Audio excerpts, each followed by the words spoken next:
So, ladies and gentlemen, and everything in between and whatnot, you've got a video that I made about a year ago or so and just didn't upload. And so I've decided to remake it ever since I've done somewhere around another, well, twice the miles or so since I had it. So, this is my 2005 Suzuki SV650S. His name is Gordon. Say hi, Gordon. I forgot, he only speaks Japanese. So I have owned this since 53,000 miles. I'm currently on around 80,000 miles, so I have covered somewhere in the range of about 27,000 miles. 18,500 miles on it, so yeah, about 27,000 miles on it, and that's been since September 2020. It is currently March 2022, so I've owned this for just under 2 years, and I've done quite a few miles on it. As you can tell, it's a bit dirty, it's a bit rusty, but hey ho, old bikes for you. So what I'm going to be doing today is I'm going to be giving you a quick overview and review of this bike, so then I can provide a little bit of insight into what you're going to be expecting buying a bike of this sort of age, this sort of mileage, and also just run you through my bike, what I think of it. So roll that intro.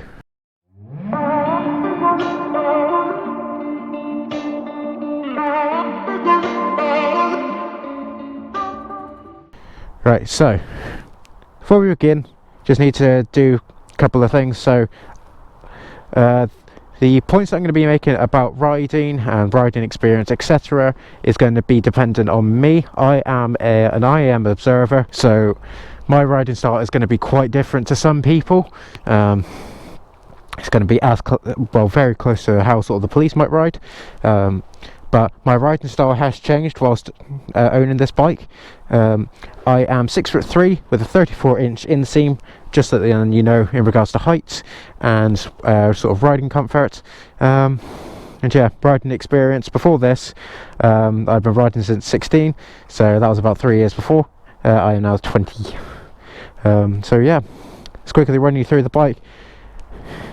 So we've got some nice flowing indicators front and rear, uprated headlights, we've got LED running bulbs in the headlights. We've also got some LED fog lights down at the bottom. Let's quickly show you what that all looks like. Let's see if I can get in a bit of shadow. So yeah, those are really good actually, those. We've got some mirror extenders, we've got an adjustable touring screen by MRA, really nice. I'd really recommend this if you're planning on doing any type of touring on this bike, even if you still do have the clip-ons. Big thing to mention as well is that I've done the bar conversion on this, so I've taken it from the clip-ons, which were probably somewhere around here, up to here. So I've got a Superbike sort of low bar, and then this kit is done by Moto CNC, if you can see that in there. Really good value for money. So then, uprated brake lines. So these are stainless steel ones by Hell. Really good local company to me. They're based in Exeter. I've got these MZS levers as well. EBC HH brake pads in there. Lots of rust as well, as you can tell. Yeah, lots of rust. Engine wise, nothing done to it. We've got a set of crash bungs here, they are R&G. Set of footrest lowering kit, which I'm not really sure if it was worth it, especially since it's been causing me more problems than it's actually solved. Stainless steel brake line on the rear as well. Lextech exhaust tail tidy with LED tail light and indicators. I'm not going to show you that. And as you can tell, top box. So why have I added the top box? Well, I'm using this bike for commuting. I'm using it practically daily. I'm using this bike for observing as well, using it for casual rides as well, so I need something to carry stuff. And then I've also got a tank ring here for an SW Motec tank bag that I use as sort of a camera bag.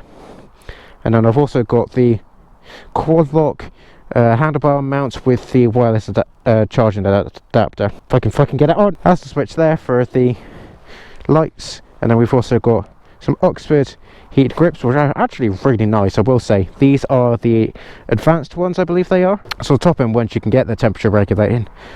Followed up with some Oxford bars just to make it look a little bit slimmer. Tank pad, chain that needs to be replaced, because yeah, look at that. Well, it needs to be replaced, and it needs to be tensioned. That's something that I will have to bring up. Scott oiler as well, doesn't really work. Denali sound bomb as well. Let's let you guys hear that, because that's fucking hilarious. And then other mods, the only other thing is that it's just going to have some spindle sliders on the rear, and it's got a hugger. We'll start off with maintenance and stuff. So of a bike of this age, especially with the higher mileage, you're going to have to be doing maintenance a fuckload more than you might expect to. So oil wise, I check the oil every 2 weeks or so, just because of how many miles I do. I then add a little bit of oil. I do changes semi-regularly. I do need to do another one soon. Spark plugs just been done, something I need to discuss. Actually, I'll do it now. You see there, you have got a hole. That is the drain plug hole for the spark plugs. And then you've got the boot for the spark plug, for the front spark plug beneath the, well, behind the radiator.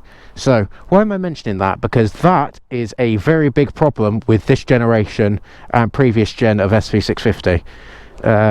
Those are known to clog up, and then spark plugs will get flooded, and then you end up with SV325, which is obviously not a good thing. Chains and sprockets, it went through the front one very quickly, so you really do need to keep an eye out on the chain and sprocket, especially since this is a V-twin, and if you're riding a lot like me, you still need to keep on top of it anyways. Otherwise, working on this bike, it's a bit of a faff. Sometimes you have to use a lot more sizes of the tools than you expect to. So just for taking off the seat, you have to use 2 different sizes of Allen keys. I'll quickly show you the underseat storage as well. There's not much from me personally, because I've got a lot in there. So I've got a charger there, lock, and I've also got a toolkit in there, so I'm able to fit all that in there quite well, but ultimately, you know, it's not the most amazing amount of space. Other maintenance to mention, for general sort of, if you're all year round riding this, these bikes do get fucking rusty. I mean, look at that. I've no idea how all that rust got onto those, so I'm probably going to have to entirely replace those forks at some point if I'm keeping this bike.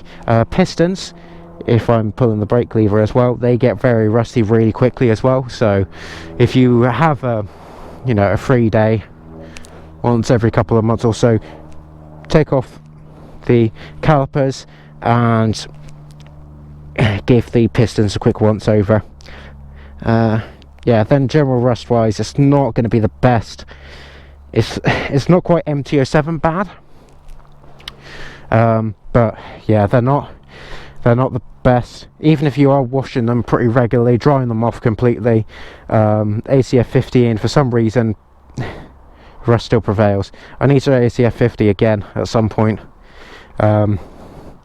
just because I work near the seaside, so that affects it quite a bit.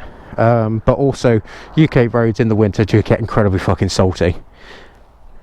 So that's maintenance. What we'll do now, so I'm just going to quickly hop onto the bike and show you what the riding position is like. So I'm in a pair of short boots today, so nothing too quite big, but the angle with the 34-inch inseam and the foot peg lowering kit is actually alright. They were about, my knees were probably somewhere about there also with the original footrests, whereas it's a little bit more comfortable here. I did get some pain in my knees and in my hips whilst I was riding for, more than an hour or so.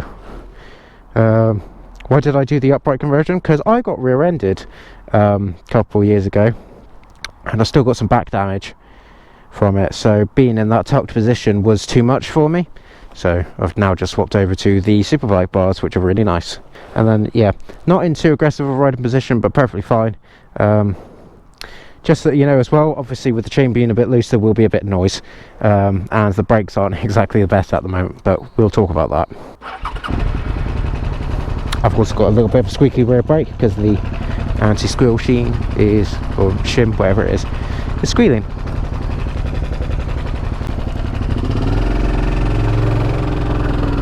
You can already hear the chain going. Low speed manners, this bike is pretty good. It's nice and easy to feather the clutch with. You're not fighting the bike.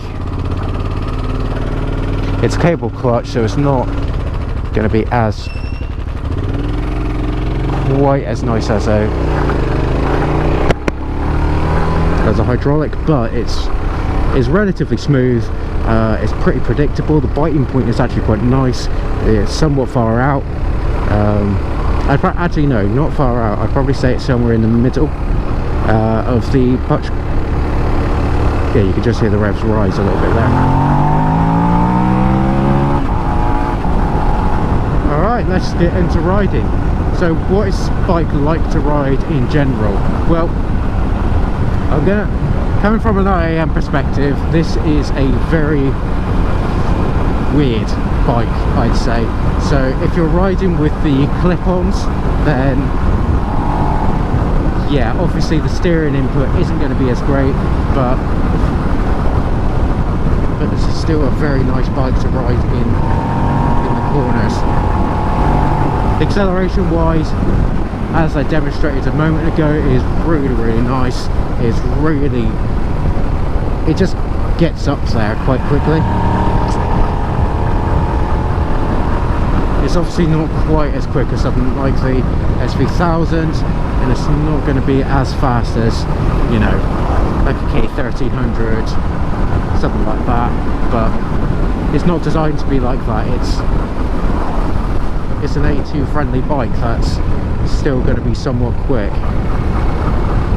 There is obviously the naked version of this bike available. The main difference beyond the riding position is that it will have a higher gear ratio, so that means it will accelerate a bit better, but it won't have the exact same top end. This will have a better top end, but it's going to be marginal with it being a 650. As we're coming to this 30, just demonstrate it's quite nice when it comes to the deceleration, just using the throttle, so using acceleration sense. It's going to be nice and smooth. It's not going to catch you out that much unless you're going from really high revs. So yeah, the engine braking, as it's commonly referred to as, isn't abrupt. That is something that I will mention though whilst I'm here.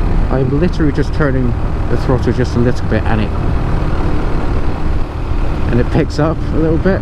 I will say that can cause a problem when it comes to trying to be smooth whilst riding in general.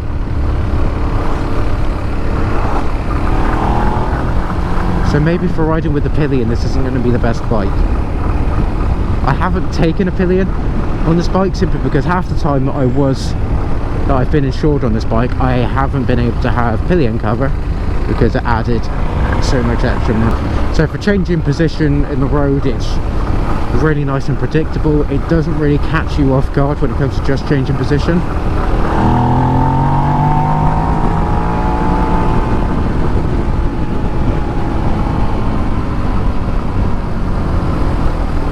Alright, ever since I just used them, we'll talk about the brakes as well.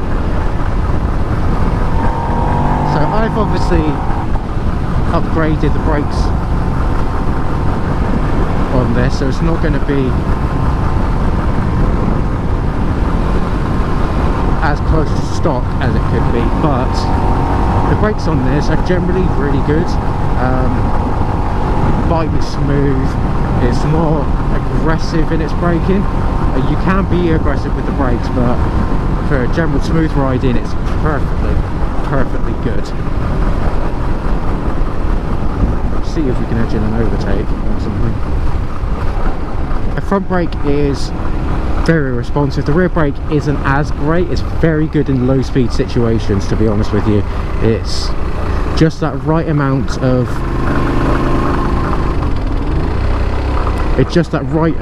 bite that, you know, you're still going to be able to slow down with it, but it's not going to lock up all the time, not going to catch you off guard. It's going to be nice and smooth to be able to filter, or just, you know, if you're following traffic or possibly somewhere where you can't filter, whether that be legally or, you know, just for safety wise, and you're following traffic, yeah, this is a really good bike for that. Have the accessories that and modifications I've done to this bike changed it up quite a bit? Hell yes. I used to not like this bike as much, but now I'm not going to describe it as love, because I've sort of grown out of love with it, but it's still certainly a very good bike. We'll talk about that now as well. So fuel consumption, it's fucking horrific. It's, I'm going to say, to a tank you're probably ending up somewhere around 140 miles or so. That's if you've got good spark plugs. If you don't, and it's overfueling, I was ending up with less than 100, so probably somewhere around 90 miles or so to a tank, which obviously is not that great when you're using the bike all the time, nearly daily. It does end up getting very expensive, especially since the E10 fuel that's come about has made the situation with fuel economy much worse. A big question that gets asked about the SV650 is it a good bike for someone to begin on? And I would say, fuck no. This is a bike that's designed to be fucking quick. Obviously, yes, it's not a 1000 or whatever, but, you know, it's a torquey 650V twin. It's basically a race bike, a mini twin race bike hidden in a commuting sort of guise. It's designed to be able to take you anywhere at a pretty decent rate. And whilst yes, someone can be sensible and start off on any bike, but ultimately, if you have the choice of starting off on any bike, start off with a 300, a 400. I'd probably say a maximum of a 500. Why is that? Well, because these machines, they will catch you off guard. Especially if you're inexperienced, you're going to be less likely to have 100% control, 100% control over your machine, and there are going to be times where the bike's going to be riding you rather than you riding the bike. And because of that, what's going to end up happening? You're going to get caught by surprise, and you might be ending up going faster than you're wanting to go. Any bike can speed, but you're more likely to get yourself into a big heap of trouble if you're on a 650 versus a 300. And I would always recommend, if you have the choice of starting off on anything, starting on a 300. Hone your skills. There are a lot of skills that you can learn on a 300 that will apply to every bike. There are skills that you learn on a 650 or 1000 that don't apply to small bikes. What if you have to ride a 125 for a bit? You know, you going from a 1000 to a 125, that's going to be fucking awkward for you. But going from a 300 to a 125, it's going to be a lot easier for you to do. And equally, yes, you might be quite nervous when it comes to moving up, you know, that big of a jump, if you are able to get a 1000. But it's better than going from no bike experience to, you know, 170 horsepower. That's just not right. You should never ever consider doing that.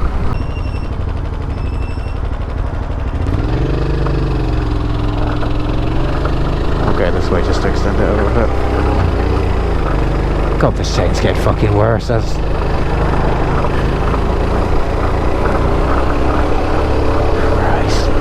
But just to finish off,